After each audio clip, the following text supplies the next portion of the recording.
Good morning, everyone. I'm Brian O'Kelly, CEO of AppNexus. I'd like to thank all of you for joining us this morning. We've also got a bunch of folks watching through our internet simulcast. I'd like to say hi to the offices. We've got about 150 AppNexus people watching from around the world, so go back to work. I'd like to start this morning by taking a trip on the Wayback Machine. Now, do you remember where you were in 1995? Probably listening to Nirvana, wearing some really great clothes and, campaigning for Steve Forbes. Now, I, on the other hand, was selling computers out of a boat, and I really did that, and building websites in my dorm room at Princeton. Now, I hate to brag. I don't hate to brag. I pretend to hate to brag, but that's a great example of one of the websites we built. Red text, gray background.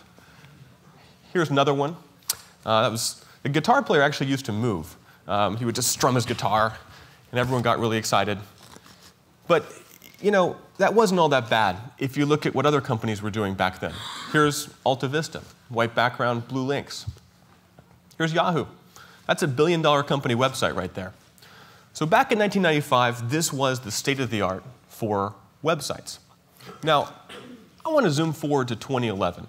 Many of you probably think that we're in the heyday of the internet. Let's see how things have actually changed in the past 16 years.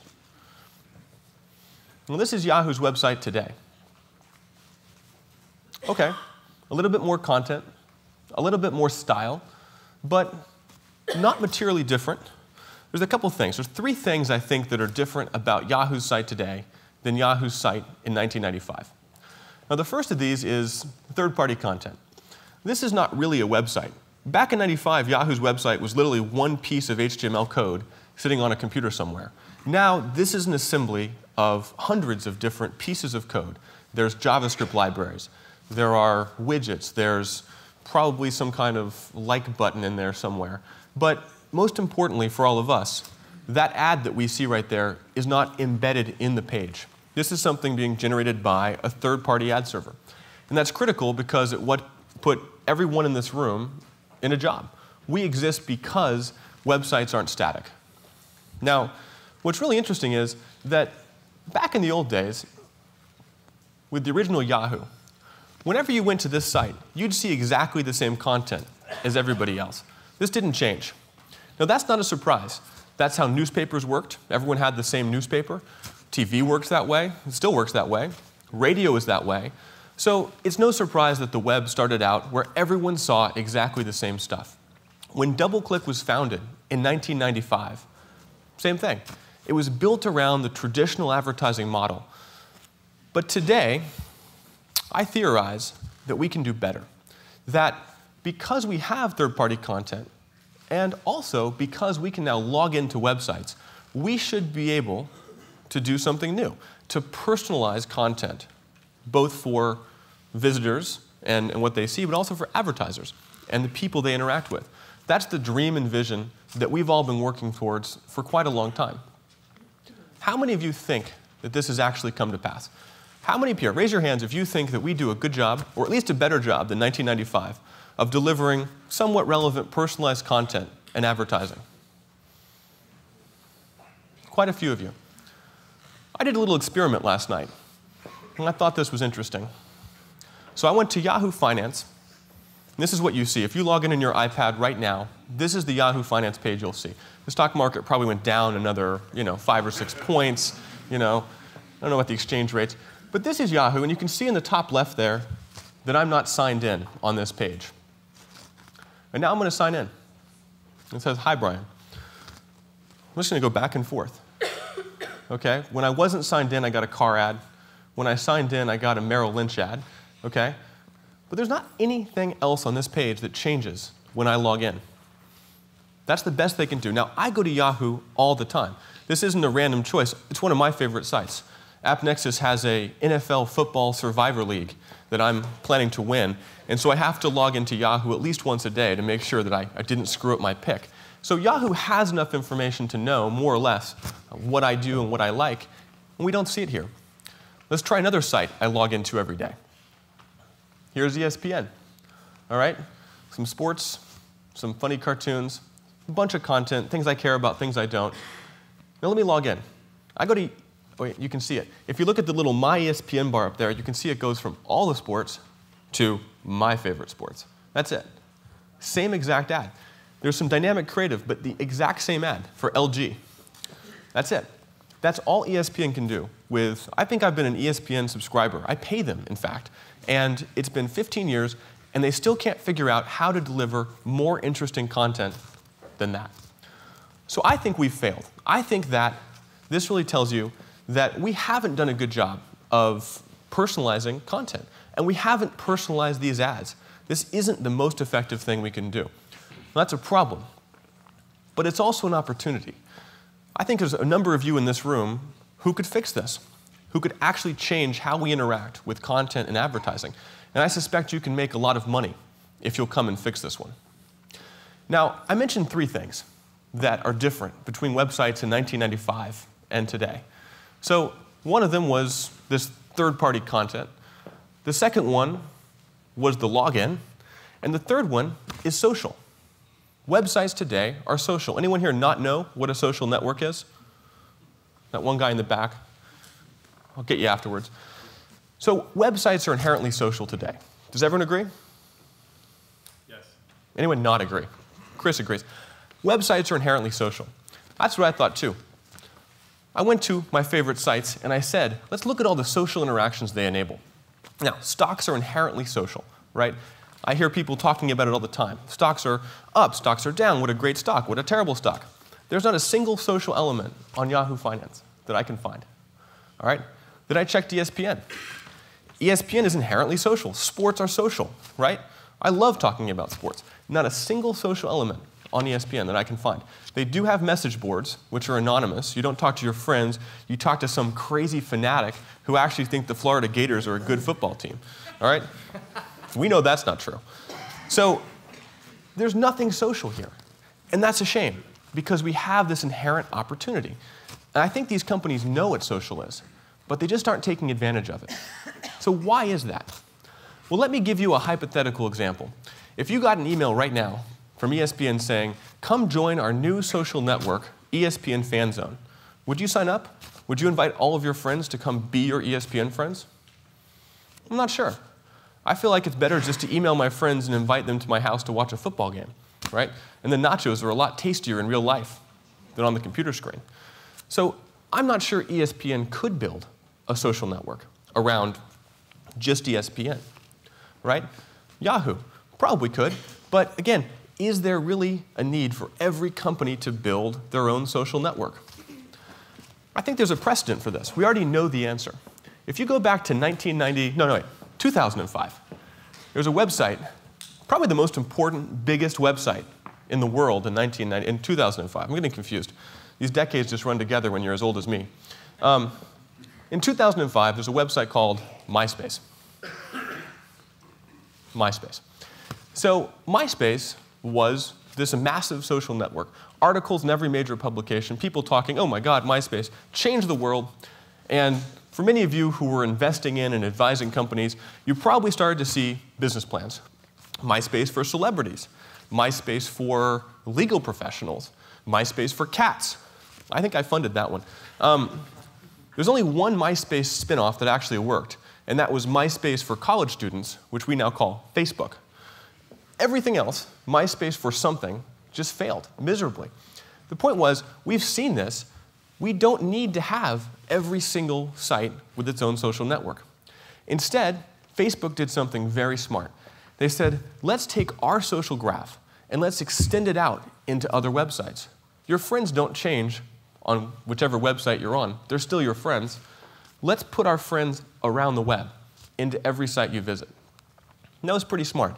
That's a social platform. Let me give you a couple examples. So we're in the Times Center. I figured I'd show the New York Times. So if you go to the New York Times and you've connected with Facebook, you'll start seeing on the top right here articles that your friends like. So my friend Renee, who is probably down on Wall Street protesting right now, has said, you know, the Senate puts millionaires before jobs. Of course they do. But but he thinks this is an interesting article. So now my news reading experience is inherently social, and I don't have to go camp down on Wall Street to know what Renee is thinking about. That's nice. Here's another good example. Bing, through a partnership with Facebook, is now showing things that my friends have liked, and sometimes you'll see results. Oh, thanks, Leah, for putting a chocolate search up there. I like chocolate. But if my friends like a certain link or a certain chocolate shop, that link will have a little like button by it. So I can now have my search results influenced by my Facebook friends. Not my Bing friends, not my Microsoft friends, my real friends. And that's a huge difference than 5 years ago trying to build a different social network on every site. And it goes further than this, too. Any of you ever joined the social network for farmers? Awesome social network. How many of you have Farmville installed on Facebook? No one raised their hand. That's completely a lie. I know statistically that that's not possible. I think 82% of you actually do play Farmville on a regular basis. Nice try. Zynga's about to go public with one of the biggest social businesses ever built. And they don't have their own social network. They're piggybacking on Facebook. And that, to me, is the sign of a great platform. A true platform lets other companies build major businesses, public businesses, built on the value created by the platform. Now, all of you know that AppNexus has been committed to the idea of an open platform and an open ecosystem since Mike and I started it back in 2007. Many of the most successful companies in this space have been built on AppNexus, Invite Media, AdMeld, OpenX, Exalate, Dimdex. The list goes on and on. Many of you in this room build your businesses on AppNexus today. And we're very proud of the commitment we've made to being a platform company. But we don't think we've done enough.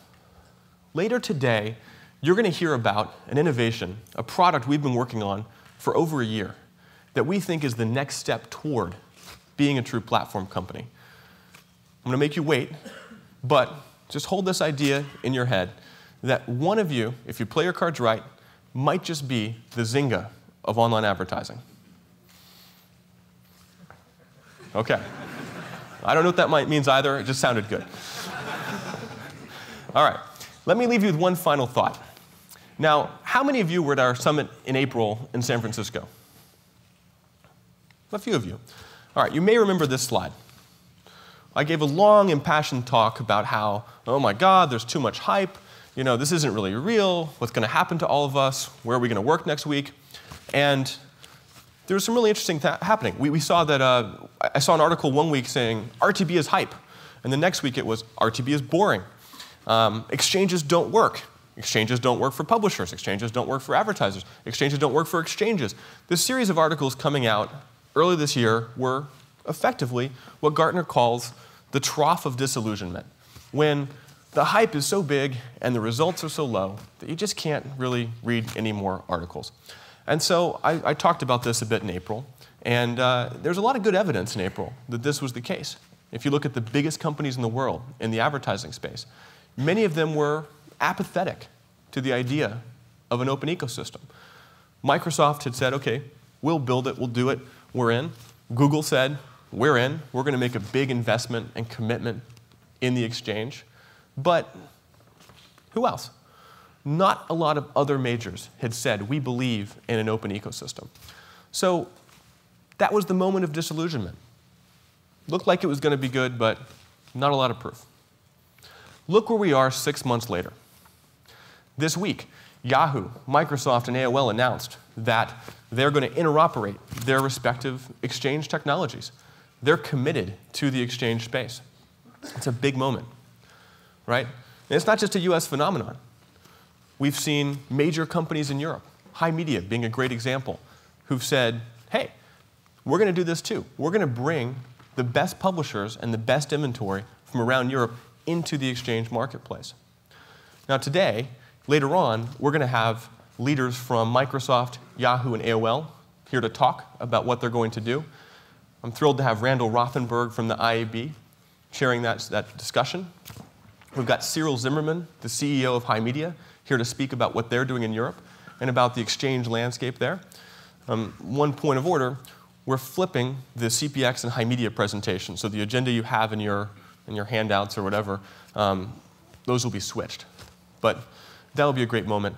And I think every single day, if you read the trades, if you read ExchangeWire obsessively, if you read AdExchanger, even ClickZ and more mainstream press, the New York Times last week, everyone is talking about innovation in ad technology, how something is happening. We are at the heart of a revolution here. Something big is happening. And so I'm very pleased to introduce all of you to the next stage in the Gartner hype cycle. This morning, we are now at the slope of enlightenment.